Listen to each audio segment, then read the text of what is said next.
कोई सर्वोपरि शक्ति है? तुम्हारी अदालतों से बड़ी कोई अदालत है? उस अदालत का फैसला आने का हम इंतजार करेंगे। अब हम बहुत सारे मंदिरों को तोड़ा था जब उनकी सत्ता थी, वो जब वो यहाँ नहीं, हम नहीं मानते। मैं कह रहा हूँ जो तोड़े गए वो हिंदुओं ने अपनी स्वेच्छा से अपनी इबादत गाहों को उस वक्त तब्दील किया।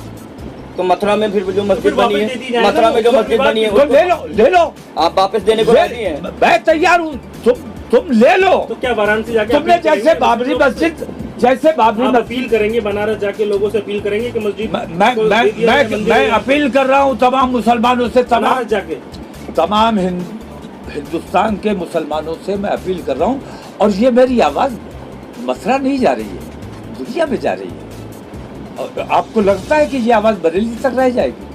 लेकिन जो लोग तो मथुरा जाने की जरूरत है मुझे मथुरा वालों से बात करने के लिए।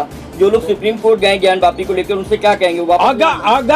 अगर मैं कहता हूँ बाबरी मस्जिद को मैंने सब्र किया है, अगर ज्ञान वापी मस्जिद के फाउंटेन को शिवलिंग मान लिया गया तो ये मान लिया जाएगा, पूरी दुनिया ये जान जाएगी कि हिंदुस्तान की हुकूमत, हिंदुस्तान की अदालत, हिंदुस्तान की तमाम ये ताकतें जो हैं खुली बेईमान है, खुली बेईमानी कर रही है। इसलिए आज मैंने ये जरूरी समझा, फैसला आने से पहले ये जरूरी था कि मैं ये बता दूं कि फाउंटेन और शिवलिंग में कुछ तो फर्क करो।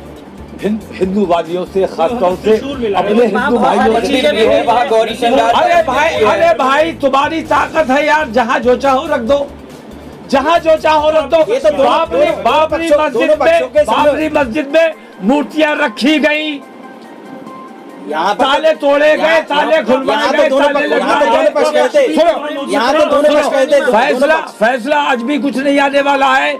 फैसला ये विवाद खड़ा किया गया है, कुछ दिन तालाबंदी रहेगी, आने जाने पे पाबंदी रहेगी, आने वाली नस्ल उसे भुगतेगी। जैसे बाबरी मस्जिद को हमारे पिछलों ने कुछ नहीं किया, हमने भुगता, ऐसे ही आज अगर हमने कुछ नहीं किया तो हमारी आने वाली नस्ल ज्ञान व्यापी को भुगतेगी और ईदगाह को भुगतेगी। मैं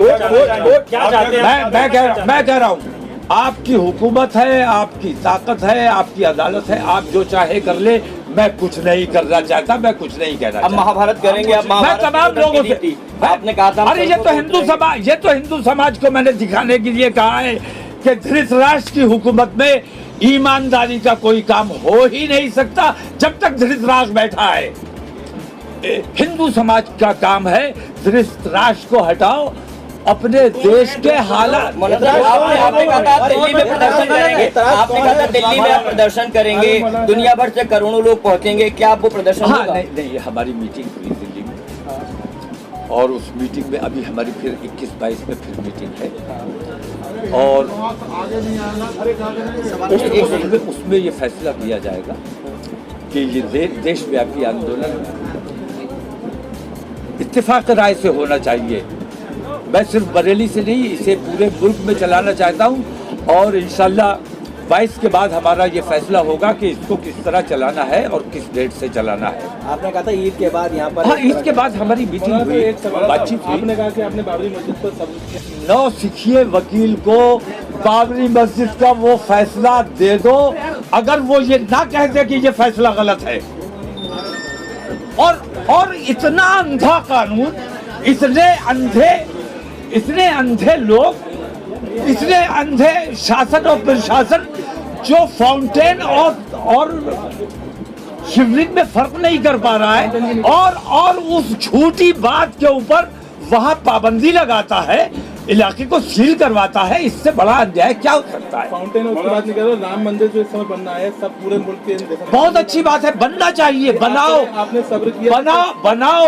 उस राम मंदिर से कितने लोगों को रोजगार मिल गया, कितने देश में तरक्की हो गई, कितनी खुशहाली आ गई। ये तो हिंदू समाज को देखना है।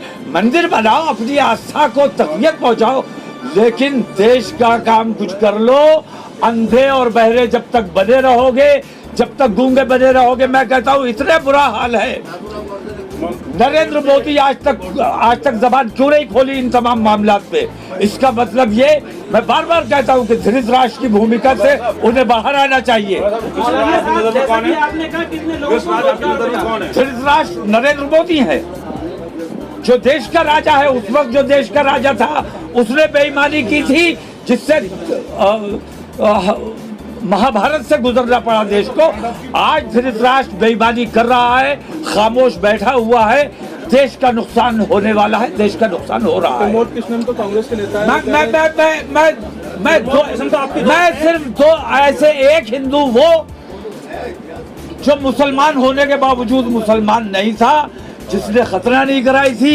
एक मुसलमान एक हिंदू वो जो खतना करा के मुसलमान बन के आया था गांधी जी की हत्या करने। ऐसे दो हिंदू और मुसलमान हमारे देश के लिए बेहद घातक है। ओवैसी कह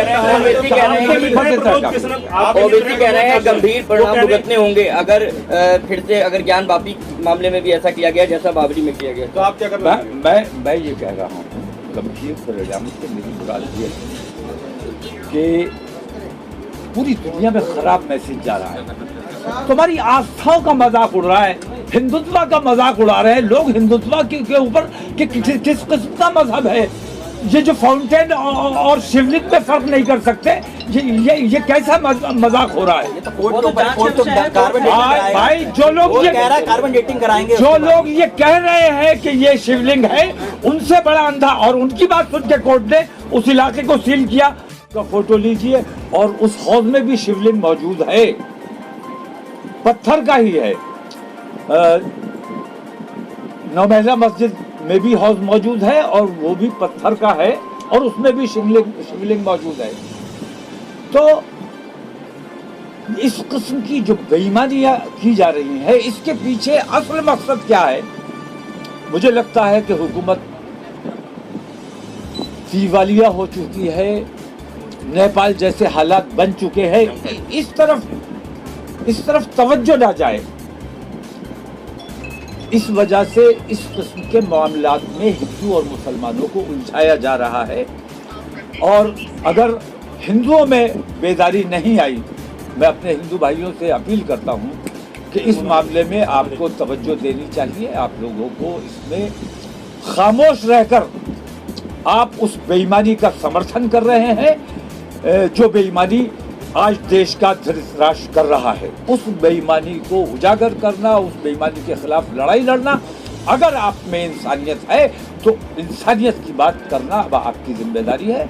आपको इसके खिलाफ खड़े होना चाहिए।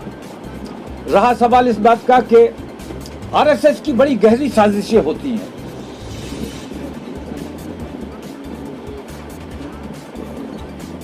पाकिस्तान का जो, हिंदुस्तान और पाकिस्तान का जो बंटवारा हुआ वो किसी मुसलमान ने नहीं कराया। मैं दावे के साथ कहता हूं आरएसएस की गहरी साजिश थी हिंदू राष्ट्र बनाने के लिए। उन्होंने पूंजालाल ठक्कर के बेटे जिना का इस्तेमाल किया और वो जिना, आपको हैरत होगी, हर मुसलमान सरकमसाइज्ड होता है, खतना होती है उसकी, मुसलमानियां होती हैं, आप लोग जानते हैं। कायदे आजम जिन्होंने, जो मुसलमानों के इतने बड़े कायद थे कि उनके कहने पर देश का बंटवारा हो गया, उनकी खतना नहीं हुई थी। जिन्ना की खतना नहीं हुई थी क्योंकि जब पूंजालाल ठक्कर, उनके वालिद जब मुसलमान हुए थे तब इनकी उम्र खतना के लायक नहीं थी।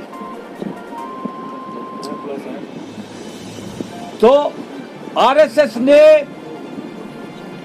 जिना का इस्तेमाल करके हमारे देश के टुकड़े करवाए।